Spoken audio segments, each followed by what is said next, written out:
तालुक्यातील खराब रस्त्यांच्या संदर्भात शिवसेनेच्या उभाटातर्फे काढलेल्या मोर्चाला यश मिळाले असून संबंधित रस्त्यांच्या दुरुस्तीच्या कामांना अखेर सुरुवात झाली आहे। या यशामुळे व्यापारी वर्ग आणि स्थानिक नागरिकांमध्ये आनंदाचे वातावरण निर्माण झाले आहे। शिवसेनेच्या वतीने मिठाईचे वाटप करून हा आनंद साजरा करण्यात आला। या कार्यक्रमाला नितीन सातपुते, अनिरुद्ध डंभारे, अशोक निगम, सुनील पडोळे, रोहन कटारे आणि बालू नीथ यांची उपस्थिती लाभली।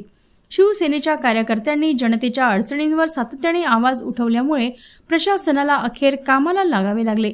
जनतेच्या हक्कासाठी शिवसेना उभाटा सदैव तत्पर राहील असे बोलण्यात आले असून यावेळी नितीन सातपुते, सुयोग भोयर, अशोक निगमसह अनेक शिवसैनिक व पदाधिकारी उपस्थित होते। आज या बाजारवाडातील जो रोडची समस्या होती त्याच्यासाठी आम्ही या 5 दिवसा अगोदर एक इशारा दिला होता की हा रोडचं जर काम या 10 दिवसामध्ये जर चालू झालं नाही तर शिवसेना उभाटा मार्फत या रोडचा आम्ही खोदणार म्हणून असा आम्ही इशारा दिला होता।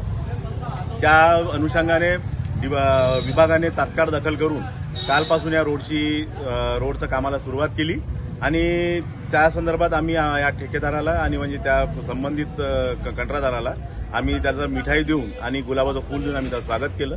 बस आता हा रस्ता व्यवस्थित करावं, त्यात दर्जा चांगला ठेवावं आणि संपूर्ण काम लवकरात लवकर झालं पाहिजे, ज्यामुळे नागरिकांना त्रास होऊ नये एवढीच आशा करतो। जय महाराष्ट्र।